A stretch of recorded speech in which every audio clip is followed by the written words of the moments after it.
Hey, welcome remote learners. This is Dr. Shivers. I'm really excited to introduce a guest for our story time today. This is a long friend of mine. She used to be a first grade teacher and I got to work with her. And now she is the mayor of Manhattan. Usha, do you want to introduce yourself? Yes. Hi, everyone. My name is Usha Reddi, and I am mayor for the city of Manhattan, as well as city commissioner. But I was a first grade teacher for a long time at Ogden Elementary School, and I taught several grades for math as well. But I was thrilled when Dr. Shivers invited me to read with him this afternoon. So I'm looking forward to it. Awesome. Well, our book today is called Women and the Vote. What do you think of this topic, Mrs. Reedy? What do you think about Yeah. all the No. topics here? I think it's great. Women didn't get the right to vote for, I think this is the 100th year actually.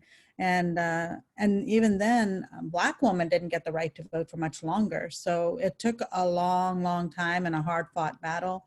So it's a privilege and we should really not, we should not take it for granted because so many people worked so hard for this. So yeah, and if you're not registered and you're 18, you should register. Great call. All you families out there, make sure you're ready to vote this year. So this map is interesting. Kansas, we started in 1912 for women to have the right to vote.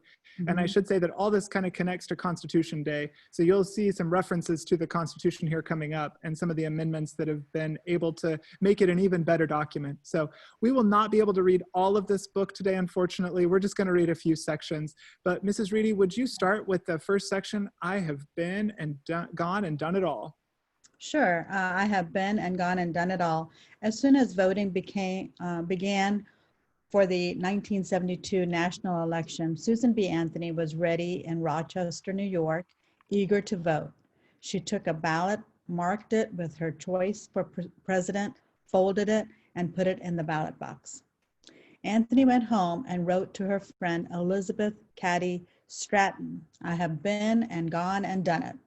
According to the 14th Amendment to the United States Constitution, Anthony was a U.S. citizen with rights. However, the 14th Amendment was stated that only men could vote.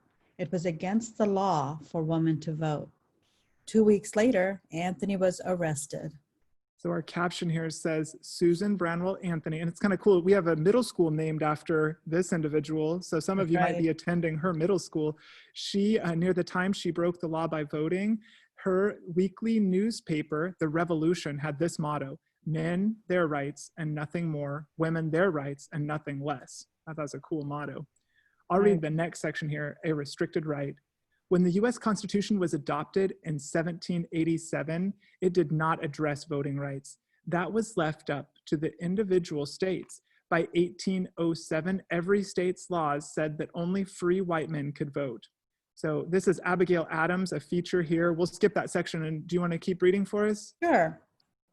However, a time of great change was coming. Until the 1820s, most married women did not work outside their homes. They raised their children and took care of their houses while their husbands went out to earn money.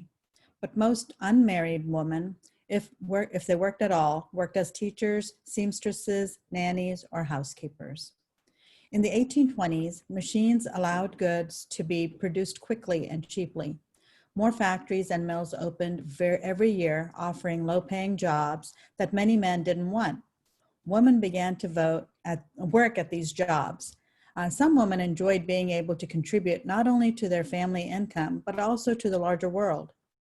In the 1830s, women started to lend their voices to several causes, including the growing movement to end slavery in the United States. Women wrote to newspapers and made speeches in support of freeing all the slaves. However, women often were barred from speaking to audiences that included men. Under the laws in the 1800s, a married woman owned nothing of her own, not even the clothes on her back. Divorce was often impossible. If a couple did separate, the woman did not get any custody of her children.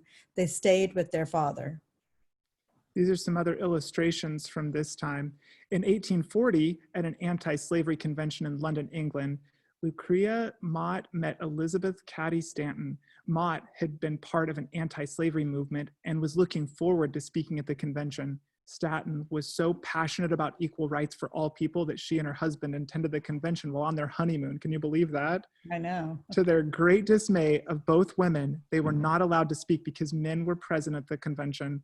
They had to sit behind a curtain while other women and listen as men gave all the speeches. They decided to put together a convention for women's rights. That was a very good decision. So here's where we'll read maybe these 2 pages and then we'll wrap up. So do you want to read this one for us? The section says, "A women's rights movement begins." Okay. It took 8 years for Stanton, Mott, and others to organize the first Women's Rights Convention. But finally, in July of 1848, it took place in Seneca Falls, New York. The meeting place was packed with 300 delegates, including 40 men.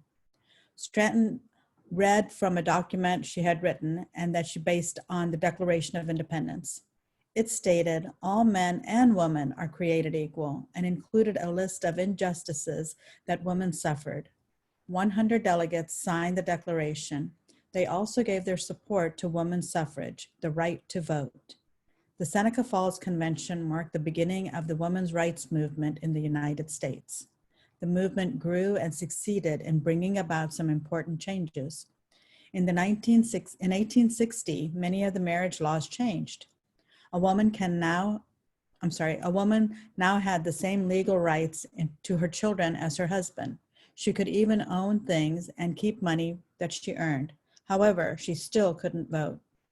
In 1861, the Civil War began, and the northern state battles of southern states in large part, I kind of lost track with your cursor going on. Sorry. No, that's okay. In 1961, the Civil War began, and the northern states battled southern states in the large part of the question of slavery. Many people in the northern states wanted to end it, while many in the southern states did not. Great. So the war ended in 1865 with a Northern victory and an amendment that added to the US Constitution. It was the 13th Amendment, which ended slavery. In 1867, Congress voted to add the 14th Amendment. It stated that anyone born in the United States was a citizen with rights, but it also said that only men could vote. Women refused to accept this. In 1867, suffragists, that's a really key word there, Susan B. Anthony and Lucy Stone, there's her picture there, formed the Equal Rights Association, the ERA, the first large-scale organization for women's suffrage. According to the Constitution, women's suffrage could still only be granted at a state level, so the ERA tried to get each state to change its voting laws. In 1869, members of Congress proposed the 15th Amendment, which stated that a citizen could not be denied the right to vote based on race. Anthony, Stanton, and others wanted to change the 15th Amendment to include gender as well as race. They now believed that women's suffrage needed to be granted at the national level and refused to support the 15th Amendment if it did not include women. So a great story here that keeps on going to tell the story of how they were able to make that change. It took a lot of work, and it had a lot of twists and turns that you can continue to talk about. But one of the beautiful parts of our Constitution is that it can be changed and that it can be made even better. So do you want to read the last page here for us? Sure. In 1918, President Wilson agreed to support a constitutional amendment that granted voting rights to all female citizens. This became the 19th Amendment. Congress passed it in 1919, and it became law on August 26, 1920. On Election Day in 1920, for the first time in U.S. history, women across the country legally voted for the president. The fight for women's suffrage in the United States that had begun more than 70 years earlier was finally won. Great job, remote scholars. Thank you so much for joining us for Storytime. Thank you. Thanks for inviting me. Have a great day, everyone. Mm-hmm.